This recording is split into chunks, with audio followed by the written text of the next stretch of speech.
Hi, welcome to MamaFuel. My name is Anne Ferguson. I am your host, and I'm thrilled to bring you this podcast that was created to fuel every mama's heart, soul, mind, and body, and hopefully spark a dream or two along the way. My mission is to change the way that we mamas treat ourselves and each other so that we feel better, live happier lives, and change the world one happier family at a time. In the MamaFuel podcast, I'm sharing real, raw, and often funny conversations with amazing mamas from around the world to remind you that you're not alone and that you're doing amazingly on this wild journey of being a gorgeous woman shepherding small humans as they make their way on a beautiful planet. You are amazing, and I cannot wait to share this conversation with you. Let's get started. Hello and welcome to this week's episode of MamaFuel the podcast. I am Anne Ferguson, and I am super delighted this week to be sharing a conversation with a friend that I met in person, live, face-to-face for the first time. I think we'd never even spoken last summer at Camp Good Life Project. And we had a very memorable ride back to New York City on the train with a whole bunch of campers. And Lindsay and I and her husband, Koos, and her friend Sam had a lot of laughs and great time on that train. So Lindsay is a mama of two. She's also a therapist. She's also an incredibly gifted artist. And I'm so pleased to be able to introduce Lindsay to you. Welcome, Lindsay. Thanks for being on MamaFuel. Thanks for having me. This is so fun. It's my pleasure. Continue the conversation from the train on the way from camp. So tell us a little bit in context what your life looks like right now. Yes, I live in Portland, Oregon. I'm originally from Oklahoma, so I am always delighted in the Pacific Northwest beauty. And it's currently springtime, so everyone is acting like they're in a musical. We're all like swinging from branches and like smiling at each other, and it's like the best time of the year. Let's see. I have two kids. I have a daughter who is 8 and a son who is 7. I'm married to Koos. He is from Indonesia, and we have a really funny green card true love story. And I work as a therapist. Doing mental health. I work with people suffering from anxiety and depression. And in my free time, in the past few years, I've been exploring painting. I do watercolors, and it's been this new blossoming thing in my life that I feel like helps my mental health as I'm helping others with their mental health. Yeah, that's where I'm at. Very, very, very cool. Okay, so tell us about your journey into motherhood. What was that like? Oh, very easy, seamless, zero problems. No, I'm totally good. Totally joking. Wouldn't that be great? You're the only one. You're the exception to the rule, right? Wouldn't that be great? That would be a great story. It'd be a boring story, so I'm glad to tell you my story is not boring. I met my husband at a friend's wedding, and 2 weeks after we met, he moved to Portland. He was transferred with his job. And so we long distance dated after only knowing each other in real life for 2 weeks. And I moved to Portland 6 months later. And a month after I moved to Portland, my husband's company went under and he lost his work visa. And so he either had to leave the country in 30 days or we had to get married. And so I'd only known him for about, I think, 7 months at the time when we got married. And as a therapist, all my red flags were going off of, this is not wise. What are you doing? This is very unlike me. I'm pretty average in a lot of ways. I kind of stick to middle. I'm pretty neutral in a lot of ways. And so we got married quickly, and we got married on a Wednesday. And we put the wed in Wednesday. That was kind of our joke. And a few months after that, I thought, let's start. All of my friends have had trouble getting pregnant. It's probably going to take us 2 or 3 years. So I'm just going to stop using birth control and then, see what happens. And that month I got pregnant. Whoa. And we had been married for, 6 months at that point. Yeah. So it was just really jarring and shocking. And I always wanted to be a mom. So I was like, this is great. This is awesome. And also what has happened in the past year of my life. So when I was actually in labor, we had been married for, I think, a little over a year and a half. And I had almost an existential crisis in labor, feeling like, here I am, I'm living in Portland, Oregon. What am I doing living here? I haven't made a lot of friends yet. And because again, I've been here for 5 minutes and I'm giving birth to a human being from my body. And the only person in this room that knows me is my husband, Koos, who I've known also for 5 minutes. And so I just remember thinking like, oh, this is happening. Like I am now tied to this person and this new person for the rest of my life. What just happened? Oh my word. So I was very excited to be a mom, and I definitely underestimated what being a mom would be like. And when my daughter was 7 months old, I got pregnant again.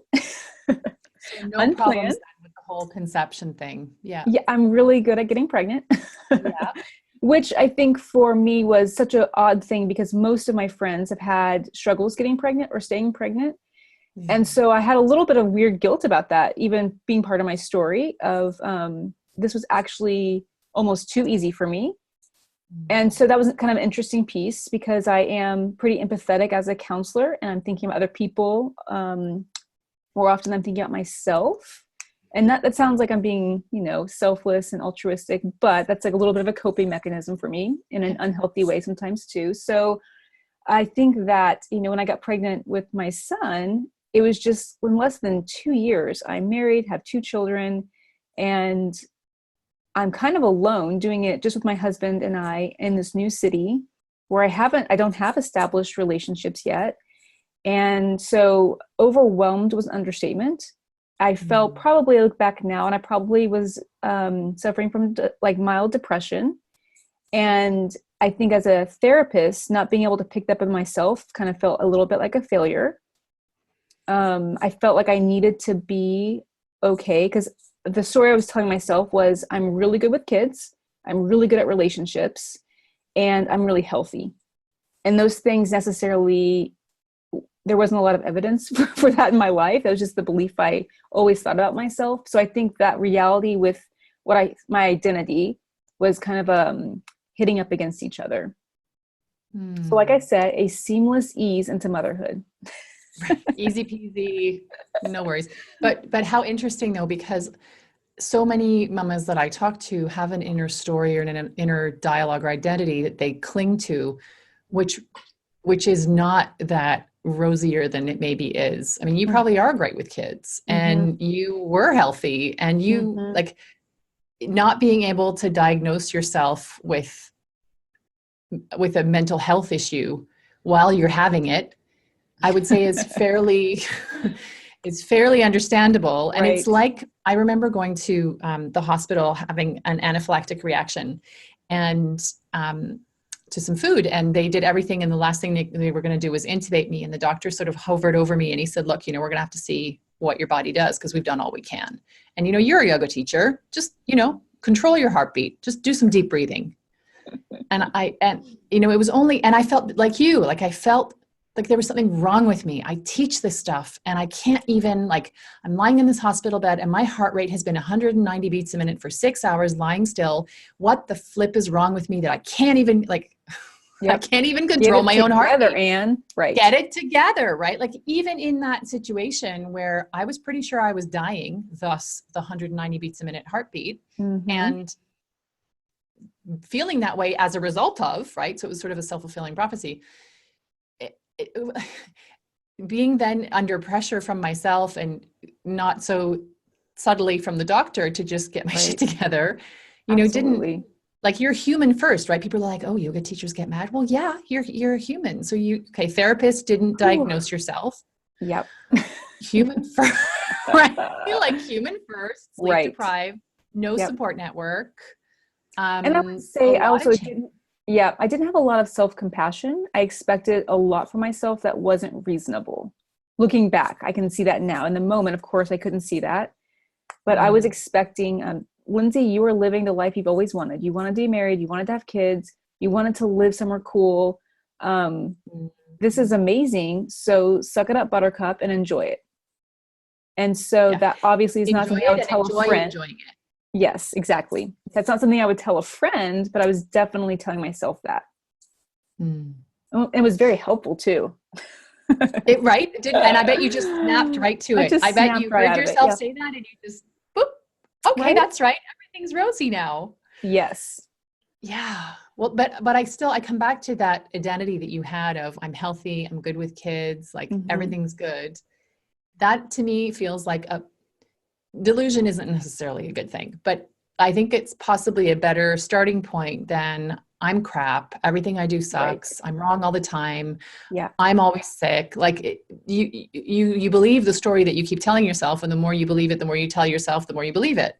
Right. So it sounds like maybe a pretty good, a better anchor than the opposite. And I will say, my husband, he was also a new dad, and I wasn't working. He was supporting us fully financially, and he worked from home. And so there was a lot of interesting dynamics there that were, I think, helpful in us building a really strong marriage, because we had to rely on each other so much because we didn't have anyone else to rely on.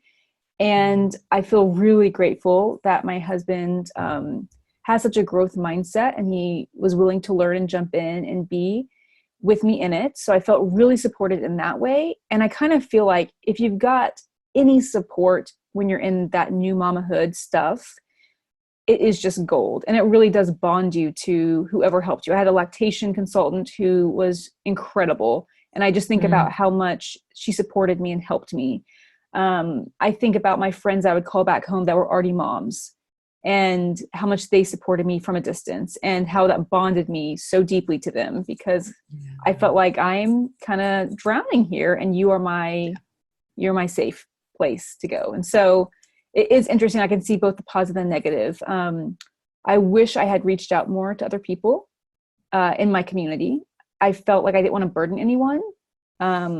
If you're familiar with the Enneagram, I'm a type 2. I'm a helper. So it's very hard for both my husband and I to ask for help. We've been working on that together. And so I didn't want to burden anyone. And so therefore I kind of just suffered in silence. And looking back now, I wish I could have gone back and said, hey, Linz, you need more support, and it's okay to ask for help. And people want to help and they have no idea how to help. And so, that's the one thing I wish, if I could go back in time, it would be that. To ask for help. That sense of being a burden is something that I have certainly experienced in my life. And a lot of the mamas that I work with there's such an unease with, first of all, stating a need, because that first requires you to recognize that your needs matter. Yep. That you matter. That you matter, your needs matter, and that you are worthy of stating them out loud. And then of being in that vulnerable place, but then receiving the help, like asking for the help it's almost, to me, it feels, we often talk in the conversations that something's just clicked into place for me. We often talk with the mamas that I work with about how it's so easy to give, right? We love giving. We're valued as little girls for sharing our stuff, for being nice, for, being a good big sister, a good little girl, yada, blah, blah, blah. What we're not valued for and encouraged for is stating what we want and then doing what we need to get that. We're called bossy, and we're called mean, and we're called pushy, and manipulative was a big one in my upbringing. And it's not, it's just being smart about getting your needs met. And so no wonder that we get to this stage as adults where we are comfortable and fit into what society expects of us insofar as we're givers in the mother role and the nurturer role. Right.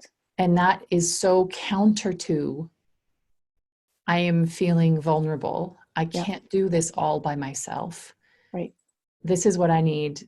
Could you give this to me? Because someone might say no. But then if they say yes, it's almost worse, because then you have to change out of the pattern of, I'll just do it myself. And I've got to invite them in. I've got to be more vulnerable. I've already been vulnerable asking, and now I've got to be double vulnerable by letting someone into my life more when I feel unstable and like a hot mess.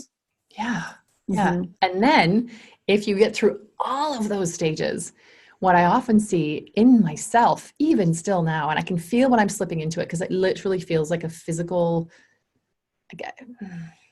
like my atoms are kind of jiggly. Like I can feel it in my upper arms that like, then I'll bring flowers, or maybe I'll like, can I drive your kids to school for the next 3 years to make up for this one time that you did this one nice thing? Like it's that, that disproportionate, I am going to thank you so much that I'm going to not owe you anymore. And it's going to make up for the fact that I burdened you, I bothered you, I dared to ask for something, for a need to be met. And you won't think of me as the needy one, because I will once again be wearing my super mama cape and I'll be handling all my things and your things, like, I don't think it's that, it's not that conscious, but it's definitely a behavior that it's like we're apologizing for taking up space, which in the female narrative is quite common. Oh, yes. And I think about if a friend asked me or a neighbor asked me, hey, can you pick my kid up? Can you do this thing? There is not a single part of me that says, yep, and then you're going to owe me. Totally. Right? And so it's bizarre that we think that on the flip side, that if I ask for help, this person's going to feel put out. They're going to resent me. They're going to expect me to pay them back. It's just crazy talk. And I think that knowing that and being aware of that is like most of the battle of, if I'm my own best friend, if I'm treating myself well, that this is an okay thing to ask. It is not a big deal to ask a friend to pick up your kid. It is not a big deal to ask, I don't know, for someone to watch your kid while you need a break, because I do it for my friends without any question, zero expectation. Just like, yeah, of course. And actually having your kids over is fun for me. Like my kids play with your kids and then I get a little break actually. So absolutely, I will serve you, wink, in that way, Let me help you. Let me help you. Yeah, that's right. Yeah. And there's that, you then get the joy of helping somebody else, right?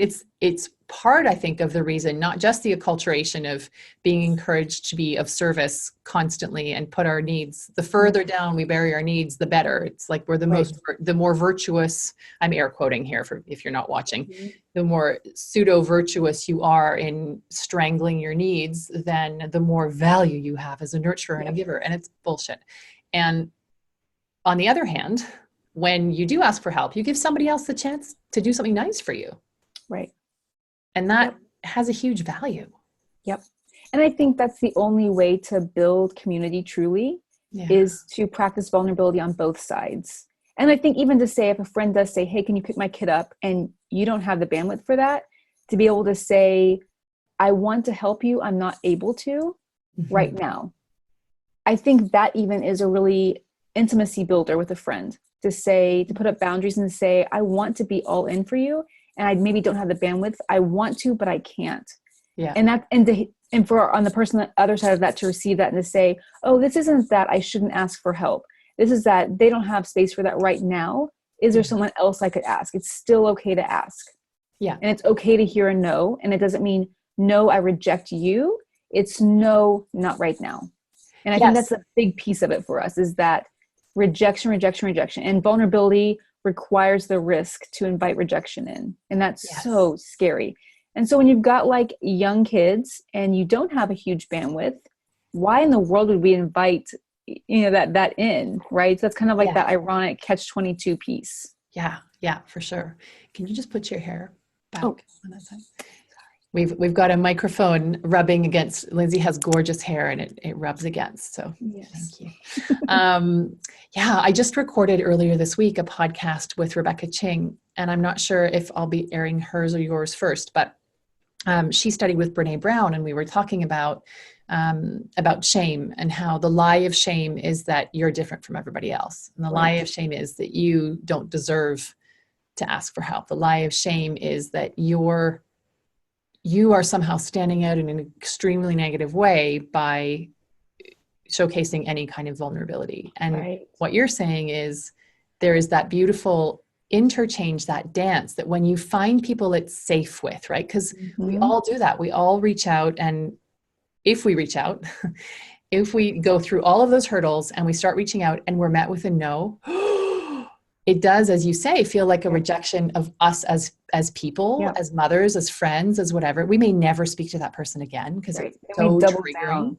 we It is double not okay down. to ask people. Yeah. It's Yeah, not I'm okay never, to well, ask if that's people. what it's like, I'm never going to ask anybody. And Right. I need to be, this just confirms, one of my earlier podcast guests, Laura Husson, she talks about looking for evidence of magic. And there's also the evidence of the inverse, which is Right. whatever it is that you believe, you will find evidence of. You buy a white car, you start Absolutely. seeing white cars. You believe that you don't deserve to ask for help, while you're going to get lots of proof that Right. you don't deserve to ask for help, because you're not noticing all the proof Yeah.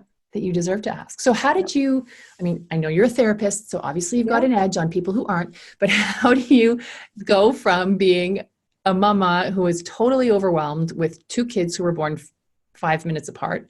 The 5 minutes thing works even closer together than my two who are 23 months apart. How do you go from that place of being totally overwhelmed and feeling like you're drowning, and you don't have you have your closest ally, Koos, which is incredible, because a lot of mamas don't have that, Right. or have someone who isn't all in. And Yeah. I met the two of you at the same time, and Yeah. and I would never have guessed, like if you had said to me, guess how we met, I would have not thought that such a visibly strong and tight, deep bond would have formed in those circumstances. And yet it makes perfect sense to hear you tell the story, right? So how do you go from that overwhelm, even though you've got Koos there's not a bigger sort of basket holding you. So you become a basket case like many of us do, I guess. Yes, accurate. So how do you go from that to learning how to ask for help? What's the process of, because I'm thinking of one mama in particular that, whom I know, and who's really in it right now, like who's in that same place as you, with 1.75 kids and getting ready to be a mom again. And there are a lot of different factors that have come into place that look similar to some of your story. How does that mama or mama in that situation find her way to knowing it's okay to ask for help? Like how do you get out of that? I feel like for me, I started going back to work part-time as a therapist. And that, I cannot tell you, I want everyone to be a therapist because I just get so much from it. There's so many gifts, because I'm getting to see people who, just because of my title, not because I've earned the right to listen to their story, I'm hearing these incredible stories about what's going on in their life, what works for them. And I kind of see myself sometimes in my clients, and I'm looking at them being like, I love this client. They're incredible. They're doing amazing things in their life, especially with their history, whatever. They deserve help. They deserve to ask. Why is it so hard for them to ask for help? And then I'm like, oh, there's my mirror. Got it. Cool. Yeah. And so I think a lot of that was especially when you're a stay-at-home mom, your perspective on the world and the people around you can get really small. It did for me. Yeah. And I'm pretty extroverted, and I wasn't around a lot of adults with that. So we would have play dates. And for me, I'm just going to say it. Play dates are hell on earth for me, because as an extrovert, I would be like, oh, finally I get to be around adults. It's going to be great. And then you are kind of just hardcore parenting, and you're so close to getting a conversation in, you can almost taste it, but then it gets ripped away. And you're like, no, I was so close. And so it's almost like a torturous thing to have play dates for me, because I just really need a solid, good connecting conversation. And that wasn't the place for that. And so I think that, not that everyone has to go back to the job they were holding before, become a therapist. That might not be realistic, but I wish that I would have taken up more space. This has been a theme for me, is to take up the space that you need, and to know that that's a healthy thing. And so whether it's saying, I'm going to get a babysitter every Friday afternoon, and instead of doing chores or whatever, I'm going to sit at a cafe and read a book. Yes. And I'm going to choose when the feelings of guilt rise up. I'm going to say, oh, not right now, guilt. I'm going to enjoy this moment. I'm going to be present for it. Because something I did notice, this cracks me up now, but I did start hiring a babysitter every Friday afternoon. And the first time she came, I would get in my car and I would drive, and I would be like, I literally don't know how to best spend this next 3 hours, but it's got to be awesome. And I was putting so much pressure on the next 3 hours have to be magical. I need to feel rejuvenated. I need to feel fed. I need to feel filled up. And I've got 3 hours to do it. How am I going to get there? And so I have to come back. Awesome. totally. I have to come back recharged and refilled. And I would sit in my car and like almost have panic attack being like, what do I got to do? I have 3 hours. The clock is ticking. Oh my gosh, I got to make the most of it. Like just this like scarcity mindset of there's so little time for me to be me. And I kind of lost who I am. Who am I now? What do I even want to do? What would fill me up? And so I think getting really curious about what fills you up now. It might be different than you were pre-kid. And also, can you take some pressure off of that? Maybe it's simply taking a walk and breathing and noticing and letting some things come to the surface. Maybe it's spending time with another adult without kids. There's a lot of things. And so even for me now, one tool that's helped me so much as a mom and as a therapist is I keep a list of things on how to be the most Lindsay I can be. And so on this list, and the list fluctuates occasionally, but I notice that if all of a sudden I'm spinning out, I'm not feeling well, I'm really struggling, I can look at that list and be like, what of these things have I done? Oh, none of them? Well, this makes sense that I'm losing my marbles. And what's my quickest access point to getting back to myself? And so like on my list, I have doing yoga, reading a book, making sure I'm going to bed early. And so they're not these big things like I recently, all of your listeners and viewers will be, I don't know, very jealous or hate me. I recently went on a 1.5-week trip to Thailand with my closest friend to visit my other closest friend. And it was heaven. I bet. And so, but my friend who's also a mom said, it really is interesting how this feels so good, but it's also jarring. Like, who am I now when I don't have someone asking me for a snack every 30 minutes? When I don't have, like, it can be really almost a scary thing. And so it was interesting for us to work that together and to say, what's true about me now? What do I need now to fill me up, to feel fully me? And to be able to be a parent that comes from me being me, not me being what I think I need to be for my kids or my husband or my friends. And so that's really, I think it sounds like an easy thing. Like, who are you? Just what do you need? Sounds very basic, but I think it's actually really hard and over many conversations thing to figure out. Yeah. And so this is why I keep this running list and I check it often to say, like one thing is I only watch or consume media that brings me joy because of my job. My job's intense. I don't need any more intensity in my life. It's not good for my physical body. And so am I watching or reading or listening to things that aren't bringing me joy and light?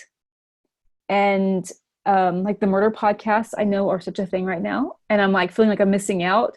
And I'm like, everyone's talking about them. I'm like, what's going on? But I know for me, that's not a good fit. Game of Thrones, that's been a huge thing everyone's into. I feel a little FOMO, but knowing that for me right now, that kind of media is not going to serve me. Yeah. And so I'm really protective on what I'm consuming. So on my list, I have all these things. Acupuncture has been a new one this past year. It's been surprisingly amazing for me. And on my list, I have certain friends that I need to walk with my friend Katie every single week. I need to spend a good hour at least with my friend Katie, because she's a person who is going to be easy for me to be around. We don't have a lot of conflict or things we have to work through. I can be vulnerable with her. She can be vulnerable with me. It feels balanced and healthy. And so I know weeks that I don't get a touch base with her, I do feel off. Spending quality time with my husband, that's not parent focused. Yeah. That's a little trickier one. It is. And again, I don't hit all these things every week, but I do know that if I'm feeling off, let's go back to this. This is how we get back to who I am. So much goodness in there. Okay, Baba, I have like 3 things on the top of my mind that I want to pick up. Let's see if I can remember them all. So one of the things we were talking about earlier was the choosing who to be vulnerable with and choosing who to ask for help, because it's a practice, right? Like, absolutely.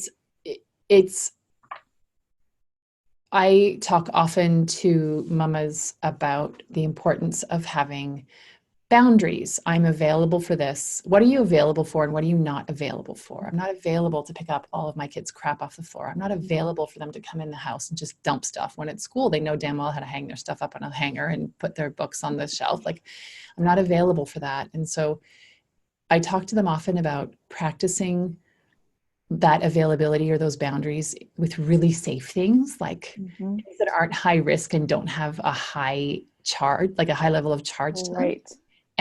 And it feels like something that is, I have one friend with whom I have really raw exchanges. And sometimes one of us will say to the other, you know, I'm not sure how you're feeling about that. And I'm feeling really shaken by what I've just seen you post, or what I've, you know, what you've just said. That's really triggered this in me. And, you know, so then we start a conversation, and it's right into the messy stuff. Right. Yeah. But she's also a friend with whom I can say, you know what, I'm going to say no to you on that. And it's working my edges. Like, this is, you know, but it's a way of, I know I have 2 or 3 people who I know are super safe people to be like, you know what, I'm feeling a no in my body. My brain wants to say yes. My body's almost saying, like, my mouth is almost saying yes, but the whole rest of me is saying no. And I don't know why. Yep.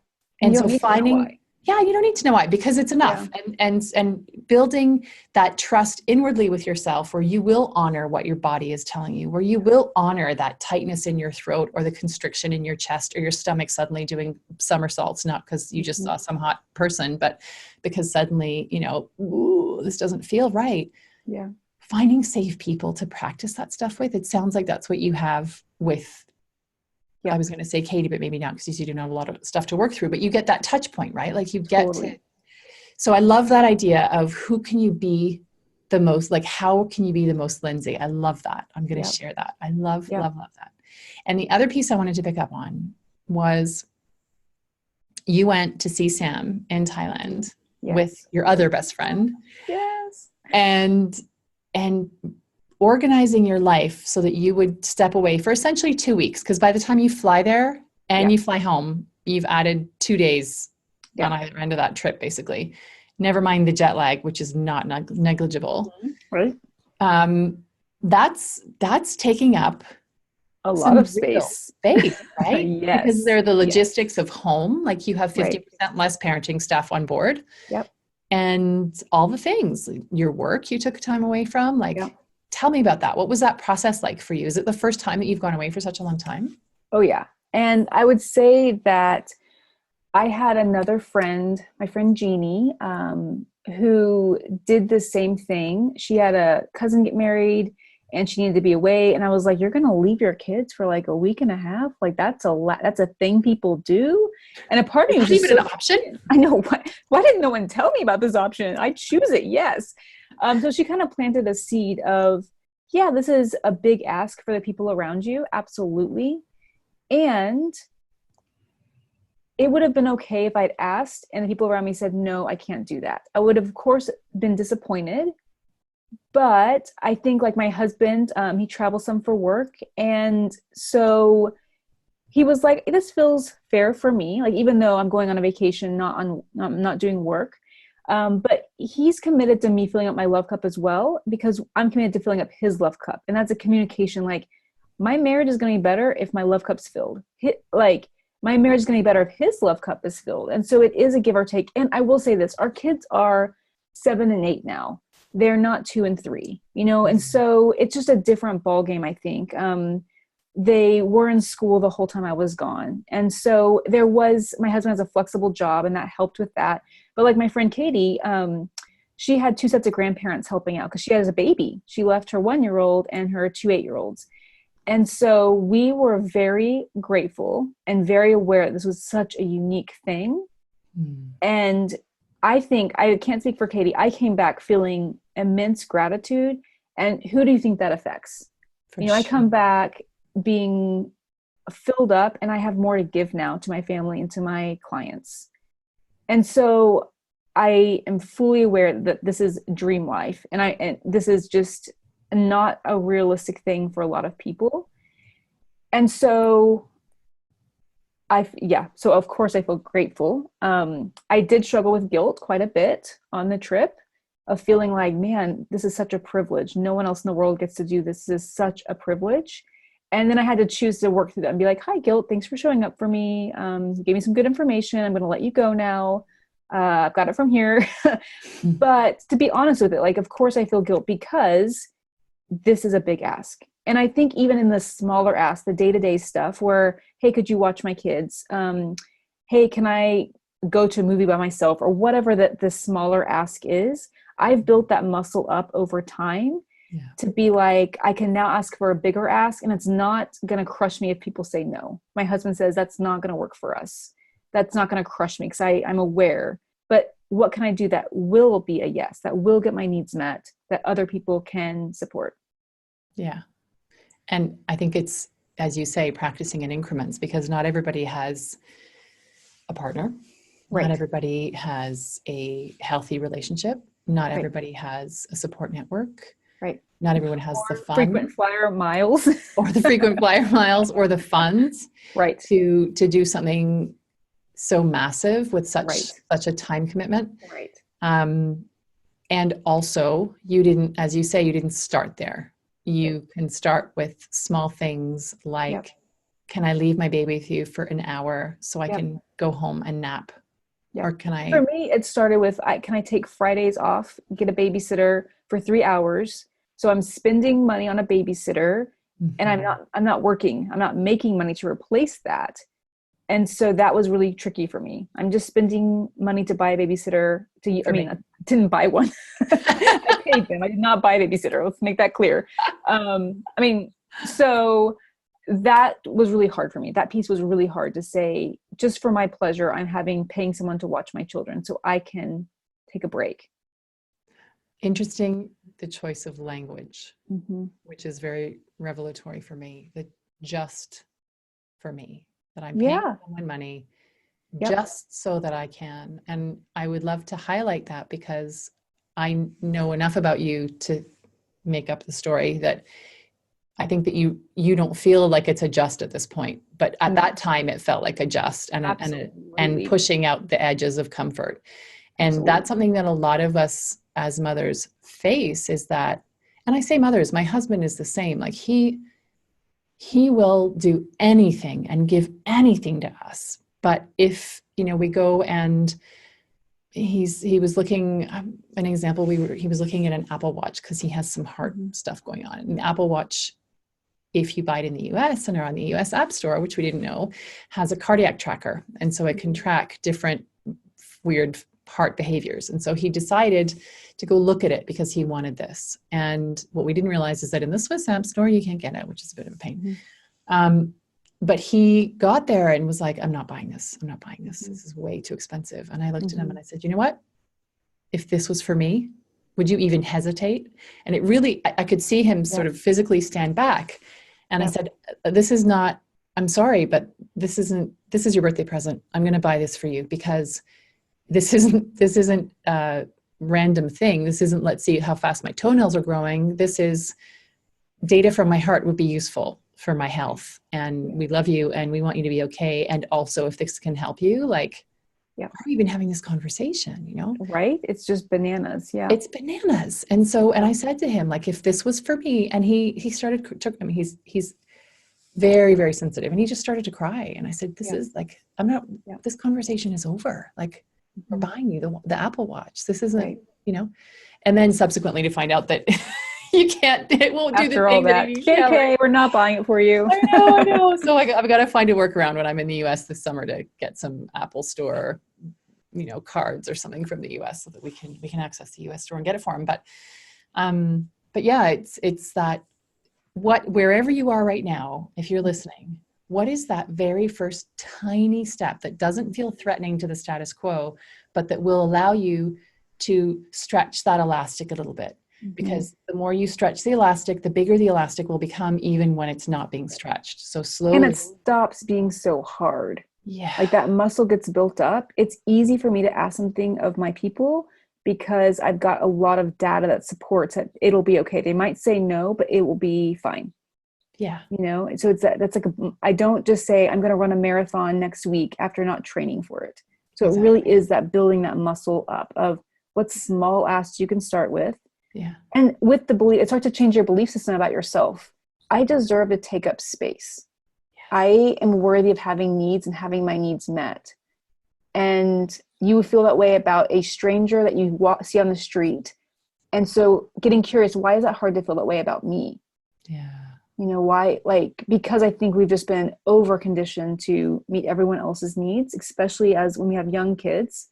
Yeah. There just isn't any space for our needs. And so it really is, as you're kind of climbing out of young childhood space. You know, my friend Katie, actually, we talk about how when you have young kids, your marriage sometimes just goes on autopilot and it's not your priority.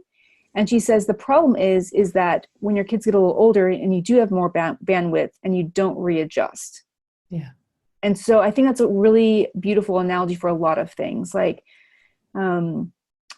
as I'm growing and adjusting more, my bandwidth for all the things is going to change. And let's just be noticing that. Let's be aware of that. And choosing what you do with that bandwidth, being intentional. Absolutely. Yep. Because it is that autopilot. I can completely concur with that autopilot on the marriage thing.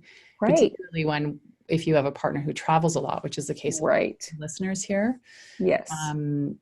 You know, if you are the person holding down the fort and you are all the things to all the people and you don't have family around and you've built up this fortress that is you, it is not easy to adjust to a change either in dynamic because your kids are now taking the tram home by themselves like Carolina is, or, you know, now this last week, the kids were on holiday for 3 days and my husband and I took the dog for a walk 3 days, and he came down one day and I said, I'm going to go. He said, do you want to go for a run? And I was like, well, I'm a little tired. I'm not sure I want to go for a run. But I'll go for a walk. And he said, come on, I'll go for a walk. I'm getting used to this, going for a walk with you. And we just leave. We just go for a walk because our kids are 9 and 11. And that's never, like, literally we go walking and I catch myself having these moments of like, oh my God, are we actually doing this? Like, yeah, we're making a deposit into our relationship bank. Yeah. Right. Yeah. And so I think it's like, if you were to behave the same way you did when you had babies and you were just, you know, maxed out on all the things, the marriage would not be sustainable. Right. And so it's like, we have to look at the ways of, in what ways am I acting like I'm just surviving when there's actually space to be thriving now, and to step beyond the striving piece and step into the, oh, okay, I have time to go for a daily walk with my spouse now. That's a total thing we can do every single day that fills up our love cups, that connects us more. And guess what? Makes us better moms, you know? Yeah, totally. So that leads me to my last question, because I'm mindful of time for you, which will hopefully take us into a direction that I wanted to talk to you about, but we won't have time to get into it much today, which is where do you get your mama fuel? How do you fuel yourself? Yes. So right now I'm practicing being really curious about what are some things I can add to my list to fill me up. And right now I have been doing a daily painting practice. Yes. Where I do a watercolor a day and I paint out, what do I need to hear? What do I need to tell myself? What do I need to remember? And so it's been super, and I'm also posting it, which has been feeling very vulnerable because I've never really shared what I paint online, or a lot of people are like, wait, you paint? And I'm like, oh yeah, I've been doing that for a couple of years now.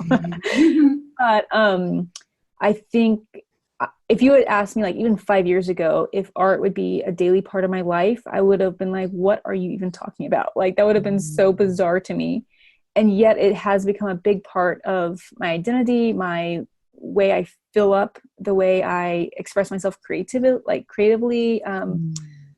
And so, yeah, it's a very surprising thing for me. And I was even talking to my mom recently, and she would kind of like confirm that I wasn't some kid making art as a kid. That wasn't me at all. And yet I am as an adult, and it's brought me the most joy, and it's been fun to connect with others online over it. So yeah, that's been my big thing lately. It's been super fun to watch you and to see that art. So I will attach a link in the show notes for anybody who wants to go and see Lindsay's work. And you also have a podcast that I just want to sneak in there. What's your podcast That is called? My favorite. Yes. So my husband Koos and I and our friend Sam, who we met also at this camp, that was just magic for us. Yes. We do a podcast on self-love. Yes. And it's called You Are Infinitely Loved. And we're just exploring ways that we can learn to take better care of ourselves, to practice self-love, and what that means. So both practical and also just playing around with, I wonder what this means, what this could mean, how this could change things. And oh my word, that I would say that is probably the favorite thing I do in my weeks, is do this podcast with my people. Yeah, with two of your favorite people in all the world. Well, They're just genius. They're so smart and so fun. They are so fun. I confirm they're so smart and so funny. And that ride back from Camp Good Life Project, of which I talk about often on the train, was the funniest time I've ever spent in transport in my entire life. It was just so much fun, really. If you ever need crappy snacks on a transit, Anne's got you covered with some rice crackers. Rice cakes. Yeah, I had rice cakes. I was trying to pawn them off on people, and somebody took them in the end. I was able to get rid of them before we got on the flight to Geneva from New York. Lindsay, it has been such a pleasure, and I feel like this is just the beginning of many more conversations. So thank you for giving of your time and coming and joining us today. Thank you. And I'm excited because I'm going to see you this summer in Portland. I am so excited. This is the benefits of living in a cool place. People actually come here. I've never been, and I've wanted to go. So I'm coming at a great time. Yeah, I'm very thrilled to go. I'm hoping people will still be dancing around like it's a musical because it won't yet be autumn. So we should still be okay. Yeah, still be okay. There will be no scarves on display or, Ugg boots or anything like that. So that tends to bring your skirts and dresses. Yeah, baby. Or booty shorts. No. You don't need to think about the booty shorts. But I can't wait. It'll be great. Thank you so much and have a fabulous rest of your week. Thank you. Bye. That's it for this episode of MamaFuel the podcast. Thanks for listening. There's a lot more conversation, sharing, and real mama talk happening in our private Facebook group. To join the virtual village, go to www.mamafuel.me/Facebook. That's MAMAFUEL.me/Facebook. And be sure to say hi when you get there. If you like this episode, or if you know a mama who could use a little mama fuel, and let's face it, we all have times when we're running on fumes, I'd love you to share this episode and to rate it and leave a review. The algorithms work that way. The more reviews there are and the more sharing there is, the more mamas will be able to feel encouraged and supported with the conversations that you just listened to in MamaFuel. Every comment helps, and it's always a super delight to hear from you. Thanks, and bye for now.